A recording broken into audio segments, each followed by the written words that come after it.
Dans une deuxième partie, je voudrais vous présenter à présent l'orgue de Theoerfer, celui qui a été inauguré en 1984, construit et inauguré en 1984, et celui bien évidemment qui a été relevé. Theoerfer va réaliser déjà une composition qui n'est pas de lui, mais de Bernard Aubertin. Ça, c'est un fait qu'il faut prendre en considération. Et surtout, dans les constructions de Theoerfer, Wasperviller est sans doute le seul orgue construit qui s'inscrit dans ce mouvement d'inspiration de la Renaissance flamande, c'est-à-dire des orgues nordiques du XVIe siècle. Et cela, c'est vraiment une création d'inspiration Renaissance flamande, et cela pour deux raisons. Déjà parce que c'est un buffet qui n'est pas non plus de Theoerfer seul, mais il est le résultat d'un partenariat avec l'architecte. Et justement, ce qui est très intéressant, c'est que dans l'orgue que vous voyez, le partenariat va transfigurer les canons esthétiques des buffets d'orgue de la Renaissance flamande, avec une rencontre avec les principes de la construction de cette église de Wasperviller, c'est-à-dire le principe asymétrique qui va coordonner l'ensemble de l'architecture de l'édifice. En effet, le buffet que vous avez devant les yeux porte le titre de colonne à cause de son élancement, du fait qu'il ne soit ni large ni profond. À l'intérieur, il est constitué d'empilements successifs de plusieurs plans sonores qui forment des espèces de caissons fermés qui sont des héritages des anciens positifs, et ça, c'est typiquement des orgues nordiques pré-baroques, et qui sera d'ailleurs repris par les orgues baroques allemands. Voici les plans sonores superposés les uns au-dessus des autres. Vous avez déjà au niveau du sol le Unterwerk, avec le seul registre pour le pédalier. Ensuite, au-dessus, vous avez le Hauptwerk, qui correspond au deuxième clavier, et au-dessus de lui, le Oberwerk, qui correspond au premier clavier.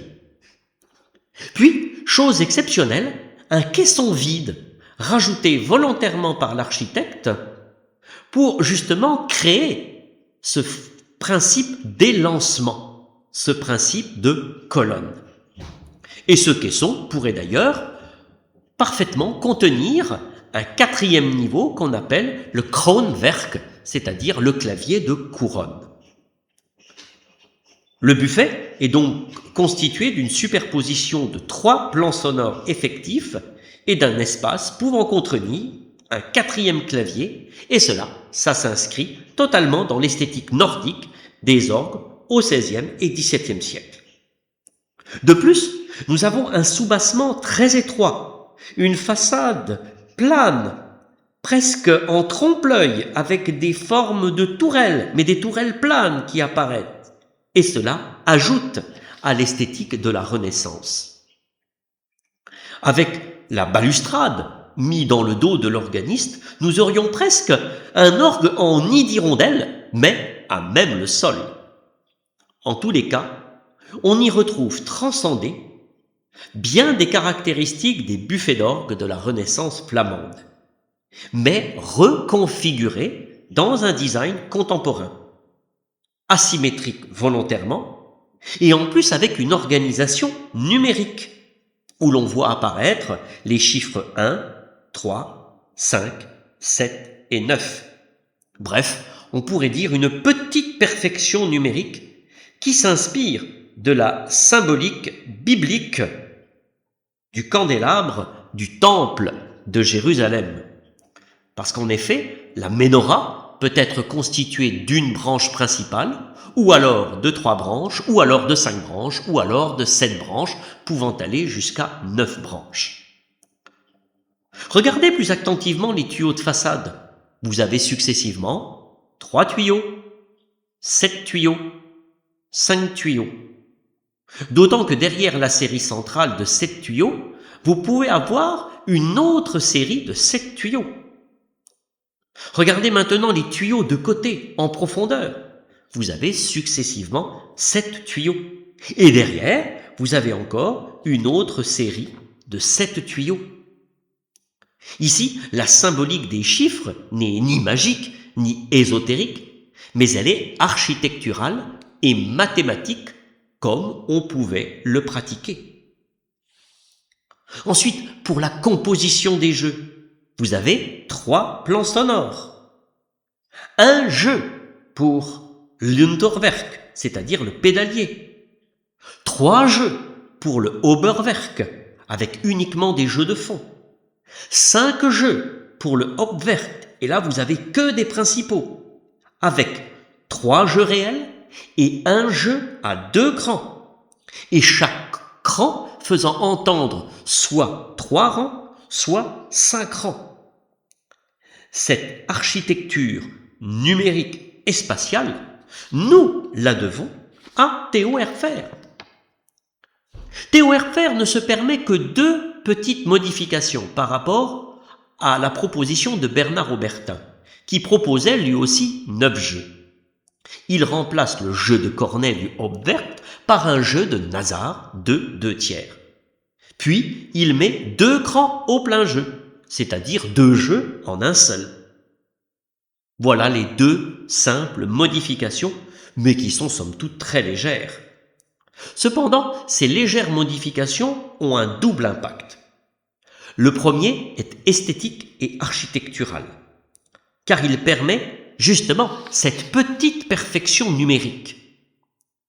Mais le deuxième concerne un impact organologique, car ces 2 modifications, Theo Herfer fait de ce Hauptwerk un authentique ripieno italien, c'est-à-dire qu'il permet d'avoir un lointain héritage des orgues, justement, de la période de la Renaissance flamande, qui venaient d'ailleurs eux-mêmes et qui ont un lien familial avec les orgues italiens du XVIe et XVIIe siècle.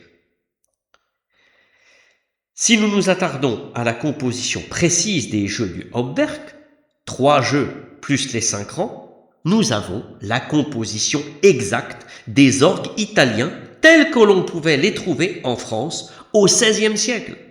Et cela d'après les sources. Montpellier en 1504, Bordeaux en 1510, Avignon en 1539. C'est Bernard Aubertin qui remit au goût du jour le principe très ancien des orgues italiens avec les jeux à 2 rangs. Et pour Wasperviller, Bernard Aubertin préconisait 2 rangs de montres, 2 rangs de preste en 4. Principe, voilà, que l'on retrouve justement dans les orgues nordiques. Mais Theo Herfer, lui, avec sa petite modification, va reprendre le même principe, car en remplaçant le cornet par un Nazar de 2/2, il développe ce même principe de 2 rangs, parce qu'il y a déjà un rang de Nazar dans le plein jeu à 2 crans. Ce qui fait qu'on se retrouve avec 2 rangs de montres, 2 rangs de preste en 4, 2 rangs de Nazar de 2/3. Et cette technique des jeux à 2 rangs continue justement d'exister dans les orgues de la Renaissance flamande, mais va disparaître progressivement à l'époque baroque. Finalement, Theo Herfer, par ses légères modifications, permet de mieux mettre en lumière les archaïsmes italiens propres aux orgues nordiques de la Renaissance flamande, mais en l'italianisant davantage, puisque ce Hauptwerk n'est autre qu'un authentique ripieno italien.